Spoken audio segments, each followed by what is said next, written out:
네, 성도 여러분, 하루 동안 평안하셨습니까? 2023년 11월 29일 수요일입니다. 오늘은 11월 다섯 번째 수요일입니다. 그래서 오늘은 3인 3색으로 진행이 됩니다. 한 해를 돌아보며 라는 주제로 오늘 오후 3시 현장과 온라인으로 3인 3색 진행되니까요. 여러분 참여하실 수 있습니다. 여러분 참여해 주시길 바라고요. 그리고 한 가지 광고 말씀 드리겠습니다. 화면에서 보시다시피 2024년도 큐티인 1년 정기 구독 신청을 받습니다. 신청 방법은요, 교회 사무실로 전화로 신청하실 수 있으시고요.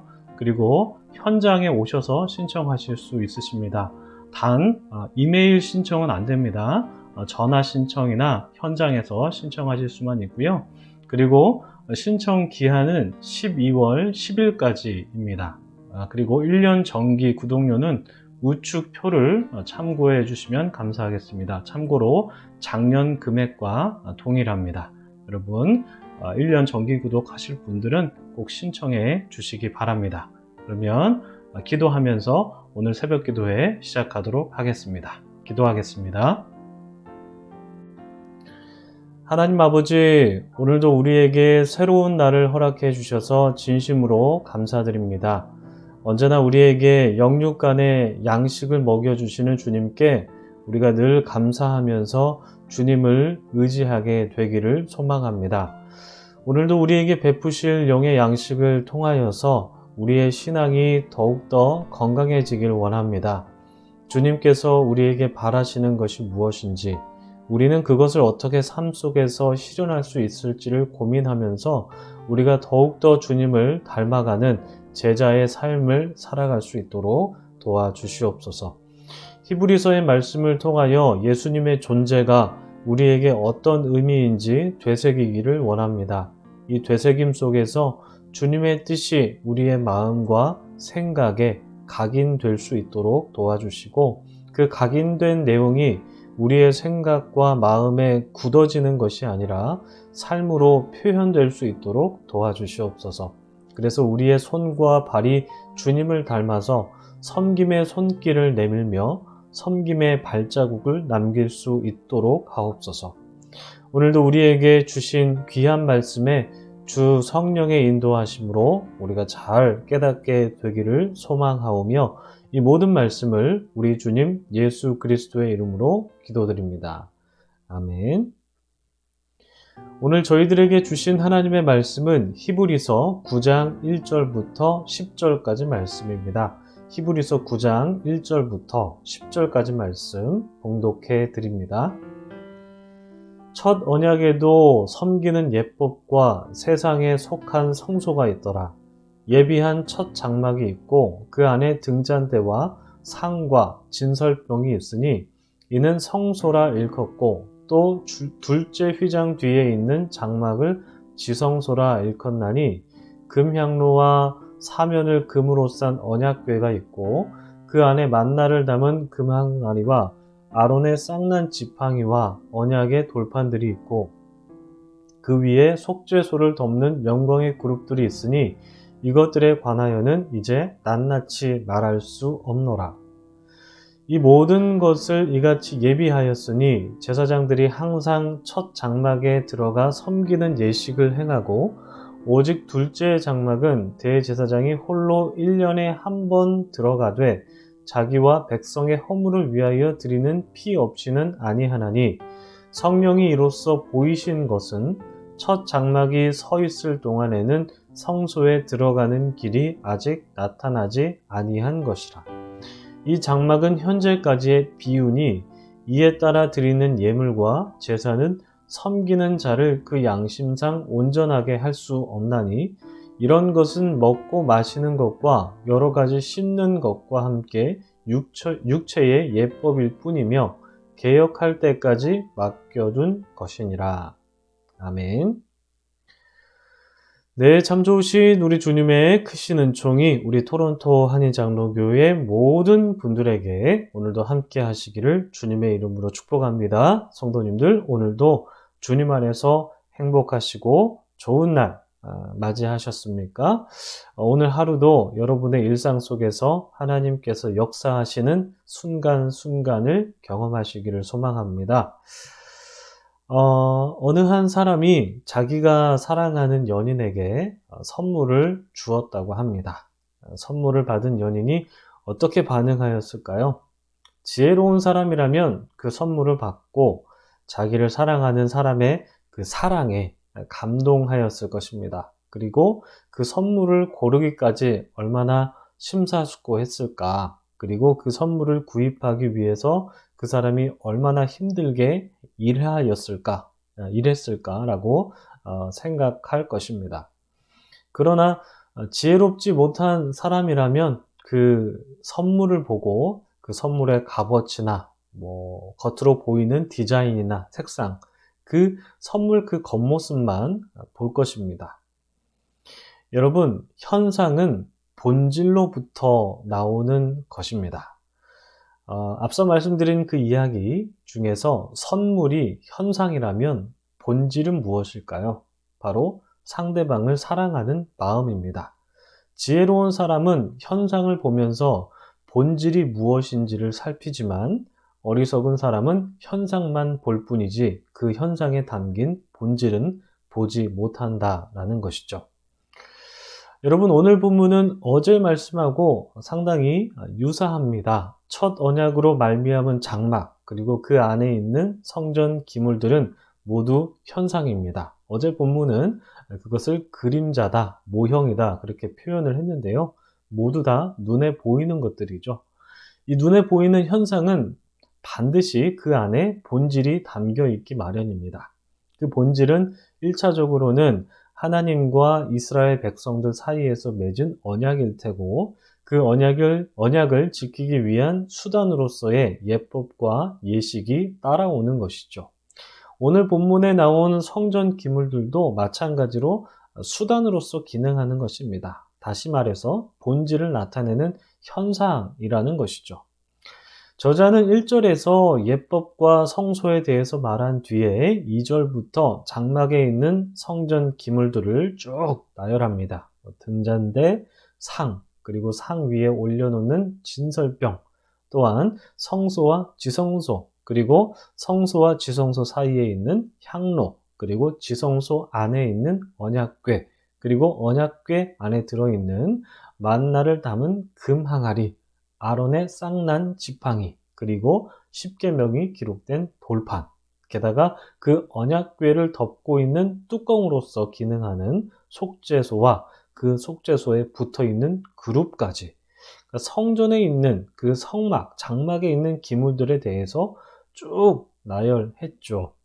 이 언약궤 안에 있는 세 가지 물건들이 정말 언약궤 안에 있었는지에 관해서는 논란이 있습니다. 왜냐하면 구약의 표현하고 조금 차이가 있기 때문입니다.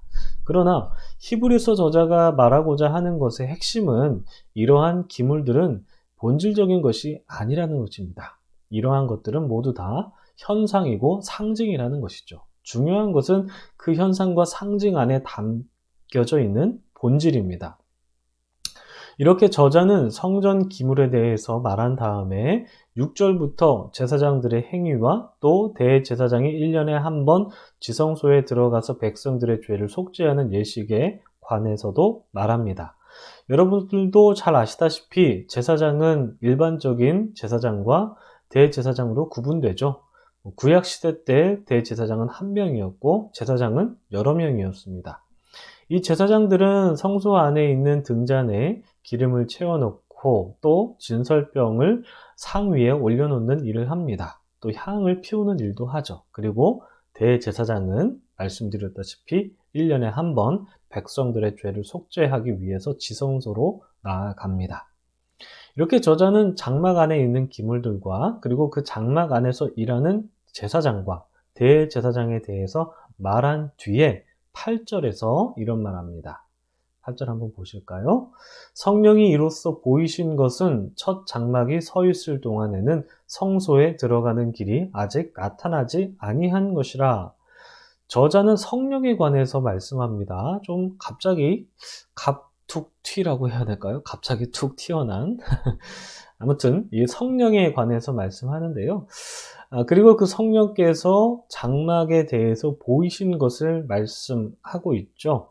성령께서 보이신 것이 무엇이냐 하면 첫 장막이 서 있을 동안에는 성소에 들어가는 길이 아직 나타나지 않았다라는 것을 보여주었다라고 말씀합니다. 즉 성소에 들어가기 위해서는 장막을 걷어내야 하는데 아직 그 장막이 거치지 않았다는 것을 보여주었다라는 것이죠. 그 장막이 거쳐야 하나님께 예배를 드리고 대제사장의 사역 그리고 제사장으로서의 사역을 감당할 수 있을 텐데 성령께서는 아직 그 장막이 거치지 않았다라는 것을 보여주었다라고 저자는 말씀합니다. 즉 본질적이고 온전한 하나님과의 교제가 아직은 지연된 상태다라는 것을 말해주고 있다라는 것이죠. 그리고 난 뒤에 저자는 9절에서 이렇게 말씀합니다. 9절 보실까요? 이 장막은 현재까지의 무엇이라고요? 비유니 이에 따라 드리는 예물과 제사는 섬기는 자를 그 양심상 온전하게 할 수 없나니 이렇게 말씀합니다. 이 장막은 현재까지의 비유다라고 저자는 설정하죠. 따라서 그 장막 안에서 이루어지는 하나님께 드리는 예물과 그 예물을 드릴 때 이행되어지는 제사는 온전할 수 없다는 것입니다. 9절에서는 섬기는 자를 그 양심상 온전하게 할 수 없다라고 개역 개정에서는 이렇게 번역을 하였는데 새 번역에서는 이 구절을 조금 더 이해하기 쉽게 번역합니다. 어떻게 번역하냐면 그 장막 제의를 따라서 예물과 제사를 드리지만 그것이 의식 집례자의 양심을 온전하게 해주지는 못합니다. 라고 그렇게 번역합니다. 다시 말해서 히브리서 저자는 장막 안에서 드려지는 예물과 제사로는 예배를 집례하는 집례자의 양심을 온전하게 해주는 기능을 해주지는 못한다. 라고 그 한계를 지적했다라는 것입니다. 그러니까 옛 언약으로서의 장막은 본질이 아니기 때문에 현상이기 때문에 온전하지 못하다라는 의미입니다. 그리고 나서 저자는 10절에서 이렇게 기록하죠. 10절 보실까요? 이런 것은 먹고 마시는 것과 여러 가지 씻는 것과 함께 육체의 예법일 뿐이며 개역할 때까지 맡겨둔 것이니라. 여기서 개역할 때까지가 의미하는 것은 바로 예수 그리스도의 출현과 그분의 사역과 존재를 의미하는 것입니다. 여러분, 우리가 히브리서를 나누면서 계속해서 저자가 예수님을 이제 구약의 성전, 성막이죠. 정확하게는 성막, 율법, 모세, 멜기세덱, 천사까지 아우르면서 그것들보다 높은 존재임을 강조하고 있다는 것을 우리가 볼 수 있었습니다. 이러한 점층과 강조를 통하여서 저자는 예수 그리스도의 위대함을 나타내고 있는 것이죠. 과거에 있었던 역사적 인물이라든지 하나님께서 지시하신 장막이라든지 그 안에 담긴 성전 기물과 율법 등 이러한 현상들은 모두 예수님이라는 본질을 향해 있다는 것을 저자는 말씀하고 있습니다. 예수님으로부터 그 현상의 의미가 재해석되고 그 현상들은 예수님으로부터 해석될 수 있다는 것입니다. 이러한 현상의 재해석과 본질의 출현을 저자는 어떤 말로 표현하냐면 그것을 개혁이라는 말로 나타내고 있는 것입니다. 여러분, 우리가 신앙생활 하면서 개혁이 필요할 때가 있습니다. 사도 바울은 에베소서에서 이 구습이라는 표현을 사용하면서 썩어져가는 옛 사람을 벗어버려야 한다라고 그렇게 말합니다. 구습을 벗어나라는 말은 전통을 파괴하라는 말은 아닙니다, 여러분. 오히려 좋지 않은 악습을 벗어나야 한다라는 것이죠. 로안 윌리엄스라는 신학자이자 목회자는 이 전통을 의지하기보다 인위적 전통주의에 도피하는 것은 제자로서의 길이 아니다라고 지적을 했습니다. 그러니까 전통이라는 것은 지켜내야 하는 것이죠. 그렇지만 인위적으로 만들어낸 전통이라는 이름으로서의 이념, 다시 말해서 전통주의, 이 전통주의는 우리가 배격해야 하는 신앙적인 걸림돌입니다. 우리는 우리에게 인위적으로 만들어낸 전통이 우리의 신앙생활의 걸림돌이 되는 것은 아닌지 매번 점검해 볼 필요가 있습니다. 우리에게 나타난 현상 중에서도 그 현상이 본질에서 출현된 현상이라기보다도 인위적 전통주의에서 발현된 현상일 수도 있습니다. 그러므로 우리는 지혜롭고 우리의 신앙생활을 돌아보면서 개혁되어야 하는 현상은 없는지 한번 진단해 보는 것도 우리의 신앙생활에 있어서 매우 필요한 절차이리라 믿습니다. 여러분, 나타난 현상은 본질이 담겨져 있어야 그 현상에 의미가 있고 그 현상에 의미 부여가 되는 것입니다. 바라기는 우리의 신앙의 모습 속에서도 주님께서 기뻐하시는 본질이 잘 담겨지고 또 구현되기를 소망합니다. 여러분, 오늘 말씀 잘 다시 한번 되새겨 보시고요. 오늘 말씀 놓고 함께 여러분들 기도하시고자 하는 그런 제목들 놓고 함께 기도하시기 바랍니다. 기도하겠습니다.